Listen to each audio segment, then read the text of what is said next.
Today is going to be time to go over Brazil's Copa America tactics. The Argentina video done well, and you seem to be liking the Copa America style. Let's go over and see how we done. Trust me, you're going to like this one. Seeing Neymar back in that famous bright yellow is absolutely magical, and it's quite fitting because it's baking in the UK at the moment, and probably not as hot as Brazil. Let's go over and see how the tactic done. So of course, same as Argentina, we are going to have to play 2023 first before we can play 2024, and as you can see, 2023 we took to storm pretty well. I mean, look at this. A 6-0 win to start things off. Neymar bagging a hat-trick, doing what he does best with his regen, basically. Vinicius Jr. also getting a goal right there. Ecuador, we are going to smash 5-1. Neymar with 2, Jesus with 2, and Rafinha also contributing. Then a 3-0 win against Peru right there. Neymar, Jesus, and Rodrigo again. So many talented players, it's unreal. We then go and draw against Uruguay, who, to be fair, have been a very good team so far, and I will say their tactic is 100% coming. Do not fear,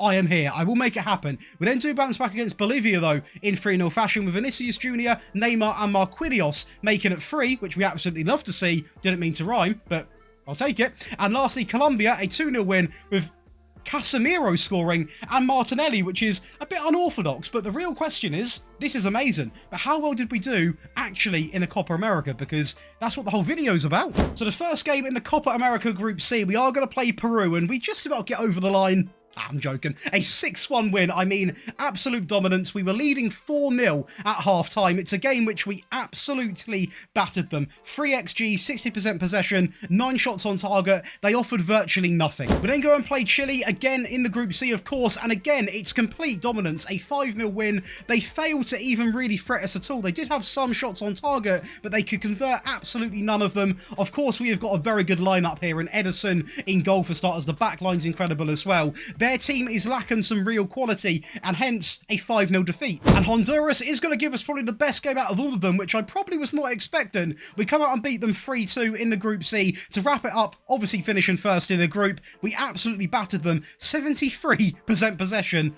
That is mental. Of course, we then go into the quarterfinals up against Ecuador, and any Vinicius Jr. fans, you might want to stick around and watch this part because you're going to like his performance, I think. Danilo cuts it back into Rodrigo, into Vinicius, who makes it 1 in the 13th minute. We then go again with Danilo into Rodrigo, back into Neymar, into Vinicius Jr., to make it 2 just after half-time. Thiago Silva into Douglas, into Vinicius, who's going to cut inside and go alone into the bottom right to make it 3, and of course there is time for one more. Bruno into Douglas, into Vinicius, on these ones. 4 for him. To the semi-finals, and to be fair, a very challenging game. We are going to take the lead here with a bit of a scrappy goal against USA. It is going to be Neymar contributing a goal. USA are very good in this game, I will say. Good play here. Elegant play to make it 1-1 inside of 37 minutes. And they go and actually take the lead. 39 minutes on the clock, so just over a minute before their equaliser. They are going to be back in the game and back in front. Luckily for us, in the 91st minute, it is going to be Rodrigo into Neymar to make it 2-2. No goals in extra time to start with penalties. Neymar's going to miss against Turner. They have a penalty. They stick theirs right into the bottom right. Fabinho steps up. Copy and paste goal. Johnny steps up. Similar to Neymar's penalty. That gets saved. Rafinha, power down the middle. Should have been saved potentially. Pulisic, diabolical penalty. Coutinho steps. He scores into the bottom right, and we are going to be into the final. We're going to be playing Argentina in that final again, a very strong team. And to be fair, we get off to a very good start here with Rodrigo, a little header at the back stick, and maybe better defending is required because Rodrigo's not the tallest player, so they should be doing better there, I think. But he is just taking on everyone there, and do you know what? He created that goal. We got lucky with a rebound, but do you know what? He was toying with that Argentinian backline. Vinicius Jr. now down the left-hand side. He's going to cut it back into the middle, into Rodrigo. We're going to be your champions. That is right, we are going to complete, again, a flawless set of results. We are going to draw some games compared to Argentina. We drew against Uruguay, of course, we drew against Turkey in this friendly, the only goal actually being an own goal, which is a little bit interesting. We beat Cameroon in a friendly as well, but this tactic, guys, absolutely cooks. It genuinely cooks, and it is a tactic you can take into, obviously, team management as well, alongside of international management. It was so fun to use. I think what we're going to do now is we're going to go and learn about the tactic, and then, of course, make it inside the game. But let's go go and learn how the famous Brazil coach actually plays. I would like to say now this is quickly the perfect time to leave a like on the video and subscribe to the channel, and if you enjoy the content, you can hit that little notification bell and you'll never miss another post again, because we are posting tactics and rebuilds now, and we're doing daily uploads, so you need to have that bell on to get notified for every single upload. Let's go through and talk about the tactic. Junior always uses the tactic that does provide a little bit of balance, but also a little bit of flexibility. At the moment, he has been deploying a 4-2-3-1, with 2 holding midfield players to allow the attacking players to do what they do best, which is attack. So you are going to see 2 defensive players obviously protecting the back line, which does offer a lot of freedom for the attacking players. When you've got Vinicius Jr., Neymar, Rodrigo, them sort of players, you let them do what they do best. Run at the defence, take on players they shouldn't be defending. The one thing in this Brazil team is actually going to be quite a compact defensive shape. This ensures the team remains tight and reduces space for the opposition to exploit. Going over to how they sort of line up, which would be in the out of possession tab, high press and mid block. Depending on the opponent, the team can switch between a high press up to win the ball back quickly and a mid block to stay compact and organised. Now I will say the teams which we played, we maintained the same sort of style, and that was going to be with that higher line and mid block combo, and it worked really well. When it comes purely to the midfield, we're going to break it down because it's really the heart of the team, because it is set up to protect the back line, but also they are responsible for transitioning from defence to attack. So let's go over it right now. They are going to operate a double pivot in midfield, utilising 2 holding midfield players to provide cover for the defence and control and dictate the tempo of the game. If the game's going in your favour, you can control it. It's probably going to be quite a good thing to do. Moving on, creative playmaker. A central playmaker such as Paqueta or a Neymar is given the freedom to create and link play between the midfield and the attack. So the perfect player to have in this would be Neymar,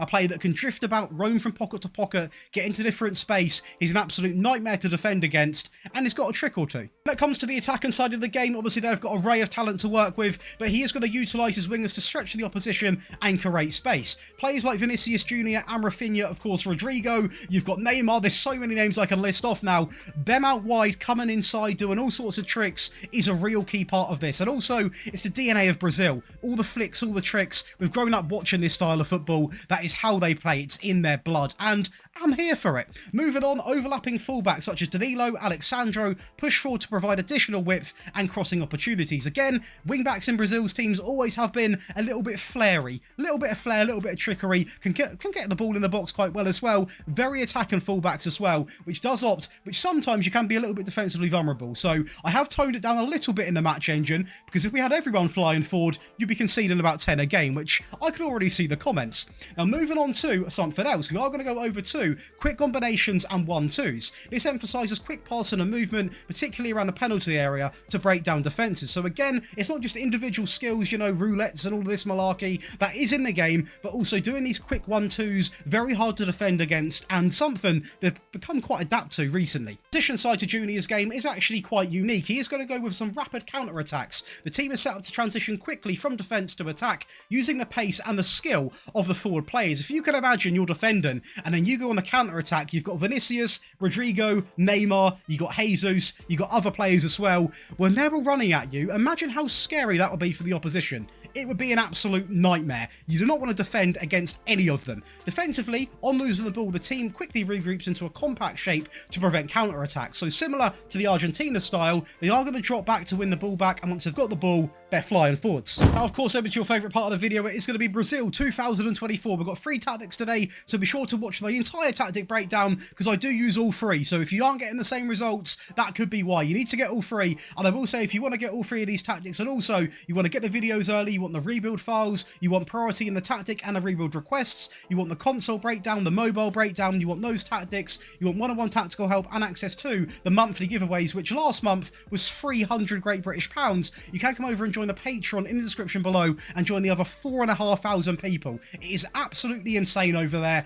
4,500 of the nicest people you'll meet. FM passion all over. Let's go through and talk about Brazil 2024. So we are going to kick things off with the goalkeeper, who is going to be set to defend. Although this might be a little bit restrictive on Edison, I don't really see that being a big part of the game too much compared to what he does at Manchester City. And of course, in my opinion, I'd throw Alisson in. I'm gonna put it out there. I would throw Alisson in there. Now, the fullback on right is going to be set to support, on run wides, get further forwards, and of course stay wider. Very similar. Obviously, the left back is going to be the same, but very similar to the Argentinian system in the sense of the fullbacks are meant to get further forwards, but I don't want them being all attack. So I am going to let them get forwards and do their thing because that's what they're meant to be doing, but I don't want them to be on attack, for example, in this default variant, because the front four, as you can already see with your eyes, are very, very attacking. So we can't have everyone flying forward. We then go with two ball playing defenders who are both going to be simply on the default. Nothing too special there. With a ball-winning midfield player on the left, this is going to be your Casemiro, who is simply going to be set to mark tighter. And on the right, we are going to go with a ball-winning midfield player who is simply going to be set to support on pass it shorter and mark tighter. Very important in the default tactic. It might change in the attacking one, but for the default tactic, you do not change these two player roles. If you have to, for whatever reason that is, the only ones I'd recommend you could do is a DM or an anchor. I wouldn't even use a halfback. So a DM or an anchor or a ball-winning midfield player has to be one of them three roles for these two positions because it protects the back line. Because when we go up the field, for example, on the left, the inside forward on attack, stay wider. The inverted winger on the right, stay wider. The Neymar role, attacking midfield on attack, dribble more, roam, and move into the channels, who also is going to get further forwards. You can see from these three players alone how attacking they are. You need to have someone to protect the back line, which is where these two come in. A very unselfish role to play in that team.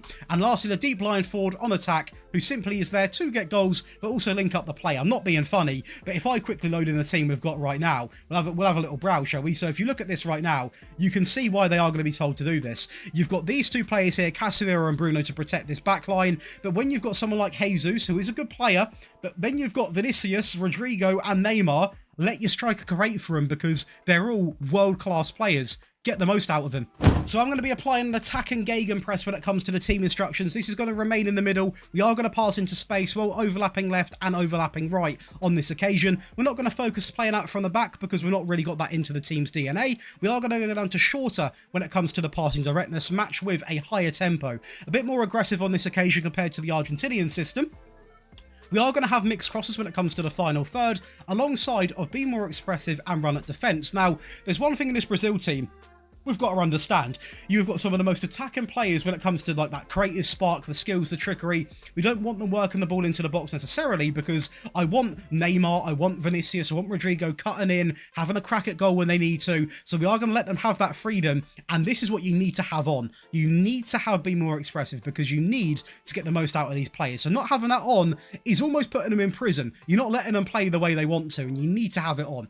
In transition, we are going to go with regroup. We are going to counter, and we're going to play to the centre-backs. Nothing else selected, so pretty simple. And lastly, as discussed obviously in that sort of breakdown, a mid-block line of engagement, a higher defensive line, get stuck in, and more often when it comes to the trigger press. So I have gone and made a 4-3-3 as well, because I have done a little bit further research, and there is also a way which he lines up with a box-to-box in the system, with a Roman playmaker a little bit in behind of him, so I've done my best to recreate that for you as well. You are really getting a whole tactic bundle with this one, so definitely go and check it out, because there's a lot of stuff to get. The goalkeeper is going to be simply on defend, the fullback on the right is going to be set to support, on run wides, get further forwards, and stay wider. Exactly the same for the left back as well, with both of the ball players in the middle remaining exactly the same, so no real change there. What is going to change is the midfield drastically. The ball and midfield player is going to remain in the team, on the right, on support, pass it shorter, and mark tighter. A Roman playmaker comes in simply on support. Again, we're not necessarily going to have this player too attacking, but someone to pick up the ball, drift from left to right, spread the ball about, playmake what he's meant to be doing, and the box to box is going to be the highest point up of the team, get further forwards, because it is then going to transition back into that 4-2-3-1. So it does play very similar to the 4-2-3-1, but starts off with a bit more of a compact midfield.